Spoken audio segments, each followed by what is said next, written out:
బ్రహ్మాండంగా మన సంస్థను పునర్నిర్మాణం చేసుకుందాం.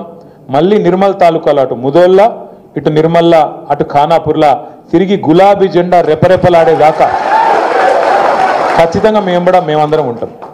మీ ఎంబడం ఏముంటామంటే ఓన్లీ ఎమ్మెల్యేలు ఎంపీలు కాదు, రేపు ఎంపీటీసీ ఎలక్షన్లు వస్తున్నాయి, జెడ్పీటీసీ ఎలక్షన్లు వస్తున్నాయి. కరెక్ట్ మనుషులను నీటికి అబ్జర్వర్లను పంపుతాం స్టేట్ పార్టీకి వెళ్ళి.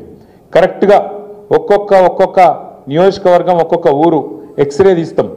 తీసి ఆడ ఎవరు ఏంది ఎట్లా ఎవరైతే ఖచ్చితంగా మనకు రేపు మళ్ళీ గెలిచినాక జంపేటోళ్ళు వద్దు, గెలిచినాక మనెంబడ ఉండేటోళ్ళు నికాల్సుగా ఉండేటోళ్ళని పట్టుకొని దేవులాడి అట్లాంటి వాళ్ళకి టికెట్లు ఇచ్చుకుందాం.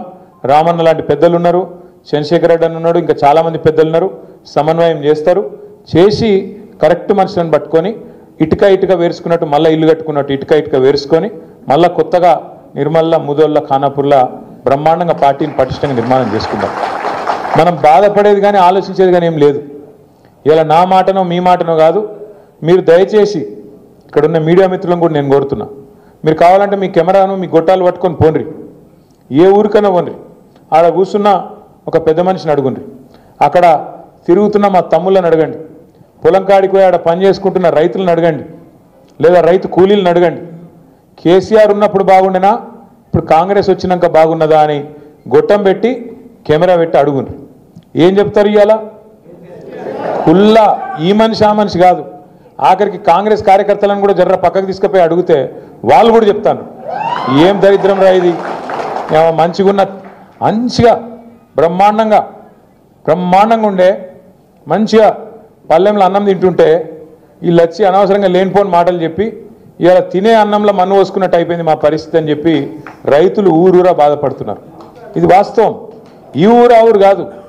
నేను రేవంత్ రెడ్డిని అడిగినా, అసెంబ్లీలో అడిగినా, రేవంత్ రెడ్డి గారు మీరు చెప్తున్నారు కదా రుణమాఫీ చేసినా అంటున్నావు కదా, ఆడికిడికి ఎందుకయ్యా నాకు అర్థం కాదు, సీదా నీ సొంత ఊరు కొండారెడ్డిపల్లె పోదాం, లేదా నీ సొంత నియోజకవర్గం కొడంగల్ పోదాం, లేదా నీ అత్తగారి నియోజకవర్గం కల్వకుర్తి, ఆడికంటే ఆడిపోదాం. ఊరు కూడా నువ్వే డిసైడ్ చెయ్యు, తారీఖు నువ్వే డిసైడ్ చెయ్యు, పోదాం. ఏ ఒక్క ఊళ్ళేనన్నా 100% రుణమాఫీ అయిందని అక్కడ రైతులు చెప్తే నేను శాశ్వతంగా రాజకీయాలు ఇడిచిపెట్టి పోతా అని చెప్పి అడిగింది. కనీసం ఆడ కూర్చున్నాడు తప్ప లేసుడు కూడా లేదు, ఎందుకంటే ఆయనకు కూడా ఎరికే మనసుకు కాలేదు పీకలేదు. 50,000 కోట్లు రుణమాఫీ, 49,500 కోట్లు, 2 లక్షల రుణమాఫీ కరెక్ట్గా చేయాలంటే 49,500 కోట్లు. ఈ లెక్క నేను చెప్పింది కాదు.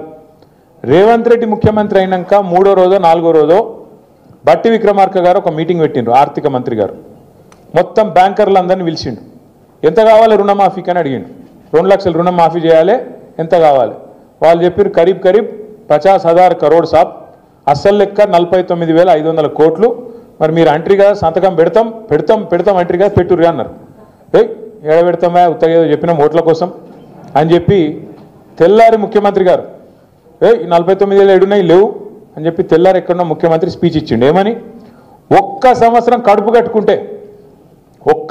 గట్టిగా కడుపు కట్టుకుంటే 40,000 కోట్లు ఏమున్నదా ఇట్లా పెట్టేస్తా అన్నాడు. ఏది ఇట్లా సంతకం పెడితే అయిపోతుంది, ఇట్లా గీకుతా పెన్ను పట్టి పేపర్ మీద అయిపోతుంది అన్నాడు. సరే నేను నిజమే అనుకుంటే, నిజంగానే ఒక సంవత్సరం కడుపు కట్టుకుంటాడేమో, కాంగ్రెస్ వాళ్ళు ఏమైనా మారిపోయినరేమో, హిమాలయాలకు ఏమైనా ఆకుపసరు దాగొచ్చిండ్రేమో, ఎట్లనే ఏమైనా మంచి వాళ్ళు అయిపోయినా వీళ్ళని నేను అనుకుంటే. మరి సంవత్సరం బాయ్, ఇప్పుడు సంవత్సరం మీద ఇంకో 6 నెలలు అయిపోయారు. ఏమాయ మరి అంటే కడుపు కట్టుకోలేదా, కడుపు ఆగుతలేదా? తినుడు, కమిషన్లే కమిషన్లు. అందుకే 40,000 కోట్లు అన్న ముఖ్యమంత్రి క్యాబినెట్ కాడికి తీసుకొచ్చిండు రుణమాఫీ ఫైలు. క్యాబినెట్ కాడికి వచ్చేవరకు అందులో మళ్ళీ ఒక 9,000 కోట్లు ఎగిరిపోయింది. మొదలు 49,500 ఏది బ్యాంకులో మీటింగ్ పెట్టినప్పుడు, మళ్ళీ తెల్లారి మాటికే ముఖ్యమంత్రి 40,000 కోట్లు అన్నాడు, 9,000 ఎగిరిపోయింది. ఆడికెళ్ళి క్యాబినెట్కి వచ్చే వరకు ఇంకో 9,000 ఎగిరిపోయింది, 31,000 కోట్లు అన్నారు. ఆడికెళ్ళి అసెంబ్లీకి వచ్చింది బడ్జెట్, అసెంబ్లీకి వచ్చేవరకు 26,000 కోట్లు అన్నారు. అంటే ఏడ స్టార్ట్ అయింది కథ, 49,500 కేంచి 40,000 కేంచి 31,000 కేంచి 26,000 వచ్చింది. పోనీ అదాన్ని ఇస్తారేమో అనుకున్నాం. ఆఖరికి మొన్న బట్టి విక్రమార్క గారు సావు కబురు సల్లగా చెప్పిండు. మళ్ళీ బ్యాంకులో మీటింగ్ పెట్టిండు. బ్యాంకులో మీటింగ్లో మనకు అర్థం కావద్దని ఇంగ్లీష్లో మాట్లాడిండు, కానీ మనకు కూడా కొంతమందికి ఇంగ్లీష్ వస్తుంది కదా, అందులో మాట్లాడిండు.